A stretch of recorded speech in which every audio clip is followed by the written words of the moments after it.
ব্যালেন্সে কিভাবে তারা একজন ছোট্ট শিশুকে গেঁথে ভাসিয়ে রাখতে লক্ষ্য রাখুন, সেই জাদু আপনাদের সঙ্গে আমরা তুলে ধরবো।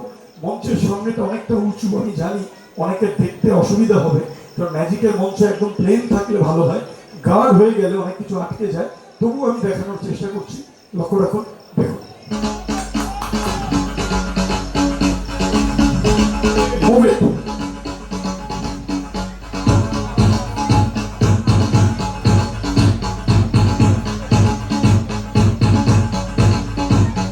আমরা একে একে শোট নিয়ে আসবো, যে শোটগুলোর উপর আমরা ব্যালেন্স প্রক্রিয়া করার চেষ্টা করবো। শোটের এই তীক্ষ্ণ ফলায় অদ্ভুত ব্যালেন্সে ভাসিয়ে রাখা হতো, লক্ষ্য রাখুন। আমি এই শোটটা এখানে গেঁথে দিচ্ছি। এবার আরো দুখানা শোট আমি নিয়ে আসবো।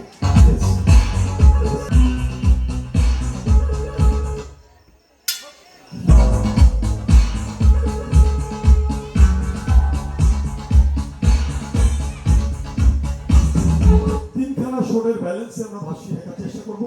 ছোট্ট একজন বালক শিশু, তাকে আমরা আহ্বান জানাবো আপনাদের সামনে। ইয়েস,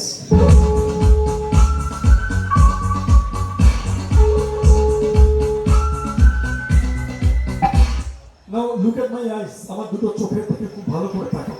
তোমার ডান চোখ দিয়ে আমার বাঁ চোখকে, বাঁ চোখ দিয়ে আমার ডান চোখকে একভাবে দেখতে থাকো। Just concentrate and look at my আইবলস।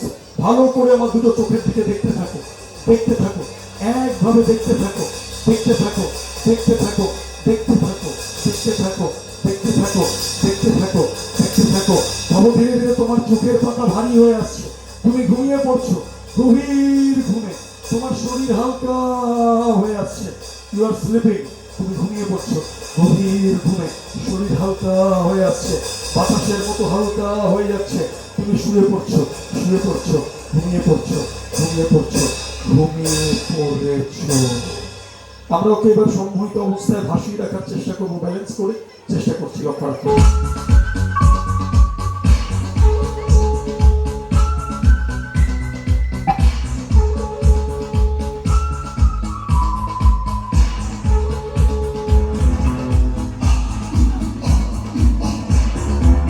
আমাদের দুজন সহকারী দুদিকে ধরে আছে।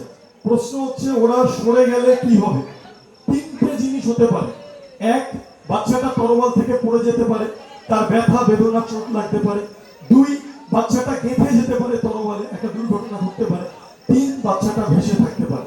যদি সত্যি ভেসে থাকে তাহলে ওকে আপনারা অবশ্যই উৎসাহিত করবেন। আমরা চেষ্টা করছি ওকে ভাসিয়ে রাখাতে একটা তরোয়ালে। অন দ্য কাউন্ট অফ 3 আমাদের দুজন সহকারী সরে যাবে।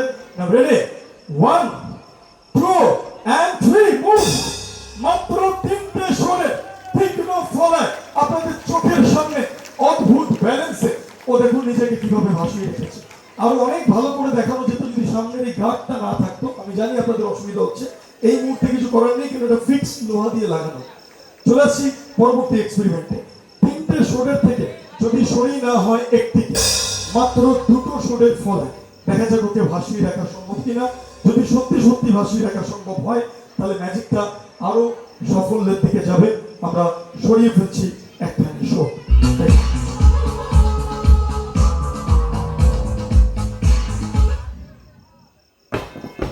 Now ready, 1 2 and 3 move. মাত্র দুটো শোডে, impossible. And the last experiment, যদি দুটো তরোয়ালের থেকেও, দুখানা মাত্র শোডের থেকেও, দুটো শোডের থেকেও যদি সরি না হয় আরো একটা, মাত্র একটা শোডের ব্যালেন্সে, জাস্ট অনলি 1 শোড যদি বাচ্চাটা নিজেকে ভাসিয়ে রাখতে পারে, তাহলে প্রাচীন বেদে মাদারিদের খেলা আজকের এই মঞ্চে 100% সফল হবে। তাহলে ওকে আপনারা উৎসাহিত দেবেন। আমরা সরিয়ে ফেলছি আরেকটি সাপোর্ট।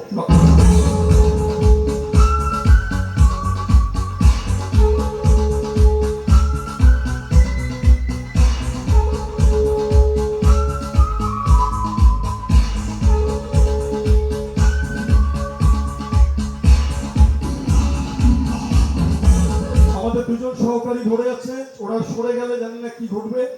আমি বারবার বলছি যে বাচ্চাটা পড়ে যেতে পারে বা গেঁথে যেতে পারে শোডের ফলে। যদি সত্যি ভেসে থাকতে পারে তাহলেই সফল হবে। Ready, 1 2 and 3 move. মাত্র একটা শোডে, just only 1 showed.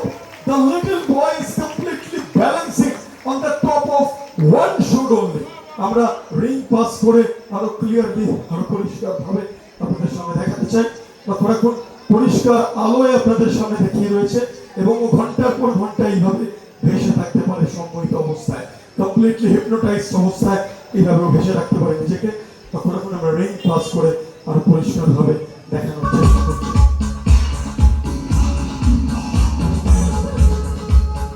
Thank you so much, thank you, নমস্কার। আর বর্ষবাদীকে আমরা নামিয়ে আনবো এবং ওর সম্মোহন নিদ্রা ভাঙিয়ে তুলবো। লক্ষ্য রাখুন।